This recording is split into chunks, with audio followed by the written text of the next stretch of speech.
नमस्कार दोस्तों, आज की क्लास में हम लोग देखने वाले हैं बिहार पुलिस साइंस का प्रैक्टिस सेट जो चल रहा था उसका आज हम लोग सेट नंबर 2 को देखने वाले हैं। तो चलिए शुरू करते हैं। फर्स्ट प्रश्न की हम लोग बात कर लेते हैं। देखिए फर्स्ट प्रश्न में बोला जा रहा है, फर्स्ट प्रश्न में है बोला जा रहा है शरीर में ऑक्सीजन ले जाने का कार्य कौन करता है। शरीर में ऑक्सीजन ले जाने का कार्य की बात कर लेते हैं, कौन करता है? हीमोग्लोबिन करता है, हीमोग्लोबिन। इसके बाद हम लोग प्रश्न नंबर 2 की बात कर लेते हैं। प्रश्न नंबर 2 में बोला जा रहा है निम्न में से कौन सा ऊर्जा का स्रोत नहीं है। तो कौन सा ऊर्जा का स्रोत नहीं हो जाएगा, तो हम लोग इसकी बात कर लेते हैं, ये हो जाएगा रेत। रेत जो है ये ऊर्जा का स्रोत नहीं है। इसके बाद प्रश्न नंबर हम लोग 3 की बात कर लेते हैं। प्रश्न नंबर 3 में बोला जा रहा है पौधे भोजन बनाते हैं। तो पौधे जो होते हैं ये कैसे भोजन बनाते हैं? ये पत्तियों से भोजन बनाते हैं, पत्तियों से। इसके बाद हम लोग प्रश्न नंबर 4 की बात कर लेते हैं। बोला जा रहा है प्रकाश संश्लेषण के लिए आवश्यक गैस हैं। प्रकाश संश्लेषण के लिए आवश्यक गैस क्या हो, कौन सा हो जाएगा? कार्बन डाइऑक्साइड हो जाएगा, ठीक है, कार्बन डाइऑक्साइड। इसके बाद प्रश्न नंबर हम लोग 5 की बात कर लेते हैं। बोला जा रहा है पादपों में जल का परिवहन कौन करता है। तो पादपों में जल का परिवहन कौन करता है? तो जल का परिवहन जाइलम करता है, जो से जल जो से जाइलम। और खाद्य पदार्थ पूछा जाएगा तो फ्लोएम हो जाएगा। इसके बाद प्रश्न नंबर हम लोग 6 की बात कर लेते हैं। प्रश्न नंबर 6 में बोला जा रहा है मनुष्य में पाचन की शुरुआत होती है। तो मनुष्य में पाचन की शुरुआत कहाँ से शुरू होती है? तो मुख से ही शुरू हो जाता है। इसके बाद प्रश्न नंबर हम लोग 7 की बात कर लेते हैं। प्रश्न नंबर 7 में बोला जा रहा है पानी का रासायनिक सूत्र है। पानी का रासायनिक सूत्र क्या हो जाएगा? तो सबको पता है कि H2O होता है। इसके बाद प्रश्न नंबर हम लोग 8 की बात कर लेते हैं। प्रश्न नंबर 8 में बोला जा रहा है प्रकाश की गति सबसे अधिक किस में होती है। तो प्रकाश की गति सबसे अधिक किस में होती है? निर्वात में होती है। कितना होती है? 3 × 10⁸ मीटर प्रति सेकंड या फिर 3 × 10⁵ किलोमीटर प्रति सेकंड होती है। इसके बाद प्रश्न नंबर हम लोग 9 की बात कर लेते हैं। बोला जा रहा है मस्तिष्क की रक्षा कौन करता है। तो मस्तिष्क की रक्षा कौन करता है?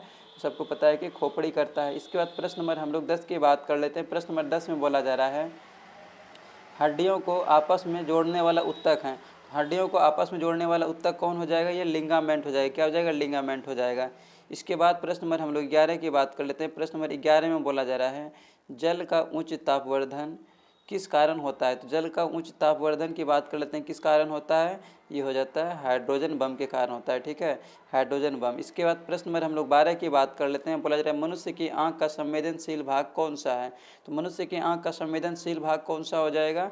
ये हो जाएगा रेटिना हो जाएगा, रेटिना। इसके बाद प्रश्न नंबर हम लोग 13 की बात कर लेते हैं। बोला जा रहा है तांबे के तार में विद्युत धारा प्रवाहित होती है, क्योंकि क्यों होती है? तांबे के तार में विद्युत धारा प्रवाहित होती है क्योंकि क्यों होती है? हम लोग इसकी बात कर लेते हैं, इलेक्ट्रॉन बहते हैं, क्योंकि इलेक्ट्रॉन बहते हैं, इलेक्ट्रॉन फ्लो होता है। इसके बाद प्रश्न नंबर हम लोग 14 की बात कर लेते हैं। बोला जा रहा है रेडियोधर्मी तत्व कौन सा है। रेडियोधर्मी तत्व की बात कर लेते हैं, कौन सा हो जाएगा? ये यूरेनियम हो जाएगा। रेडियोधर्मी तत्व कौन सा हो जाएगा? यूरेनियम। इसके बाद प्रश्न नंबर हम लोग 15 की बात कर लेते हैं। डीएनए की खोज किसने की थी। तो डीएनए की खोज की बात कर लेते हैं, किसने किया था? वानस्टन और क्रिक ने किया था, वानस्टन और क्रिक। इसके बाद प्रश्न नंबर हम लोग 16 की बात कर लेते हैं। बल का ऐसा मात्रक क्या हो जाएगा? सबको पता है, न्यूटन हो जाएगा। इसके बाद हम लोग प्रश्न नंबर हम लोग 17 की बात कर लेते हैं। प्रश्न नंबर 17 में देखिए बोला जा रहा है हीमोग्लोबिन की उपस्थिति किस में पाई जाती है। बोला जा रहा है हीमोग्लोबिन की उपस्थिति किस में पाई जाती है। तो हीमोग्लोबिन की उपस्थिति की हम लोग बात कर लेते हैं, किस में पाया जाता है? आरबीसी में पाया जाता है। इसके बाद प्रश्न नंबर हम लोग 18 की बात कर लेते हैं। प्रश्न नंबर 18 में कौन सी गैस वायुमंडल में सबसे अधिक है। तो कौन सी गैस सबसे अधिक है? इसका सही आंसर हो जाएगा नाइट्रोजन। कितना प्रतिशत पाया जाता है? 78% पाया जाता है। वहीं हम लोग ऑक्सीजन की बात करते हैं, कितना पाया जाता है? 20.9% पाया जाता है। कार्बन डाइऑक्साइड कितना पाया जाता है? 0.03% पाया जाता है। आर्गन कितना पाया जाता है? 0.9% पाया जाता है। इसके बाद प्रश्न में हम लोग 19 की बात कर लेते हैं। बोला जा रहा है चुंबक किस पदार्थ को आकर्षित करता है। चुंबक की बात करते हैं, किस पदार्थ को आकर्षित करता है। तो चुंबक जो है ये लोहे को आकर्षित करता है। इसके बाद प्रश्न नंबर हम लोग 20 की बात कर लेते हैं। प्रश्न नंबर 20 में बोला जा रहा है परावर्तन किस में होता है। तो परावर्तन की बात कर लेते हैं, किस में होता है? समतल दर्पण में होता है। इसके बाद प्रश्न नंबर हम लोग 21 की बात कर लेते हैं। प्रश्न नंबर 21 में बल है।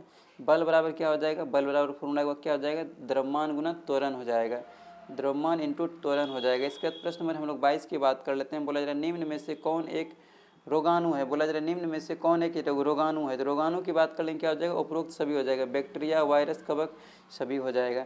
इसके बाद प्रश्न नंबर हम लोग 23 की बात करते हैं। प्रश्न नंबर 23 में रक्त में कौन सी गैस घुलकर श्वसन में सहायता करती है। बोला जा रहा है रक्त में कौन सी गैस घुलकर श्वसन में सहायता करती है। तो कौन सी हो जाएगा?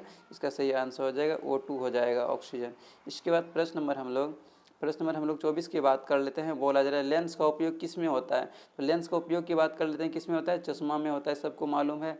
इसके बाद प्रश्न नंबर हम लोग 25 की बात कर लेते हैं। बोला जा रहा है पाचन रस उत्पन्न करने वाली सबसे बड़ी ग्रंथि है। तो पाचन रस उत्पन्न करने वाली सबसे बड़ी ग्रंथि क्या हो जाएगा, यकृत हो जाएगा। ठीक है, तो आज का सेट भी समाप्त हुआ। अब हम लोग नेक्स्ट सेट को, हम लोग सेट नंबर 3 को नेक्स्ट क्लास में देख लेंगे। तो आज की क्लास को हम लोग यहीं पे विराम करते हैं।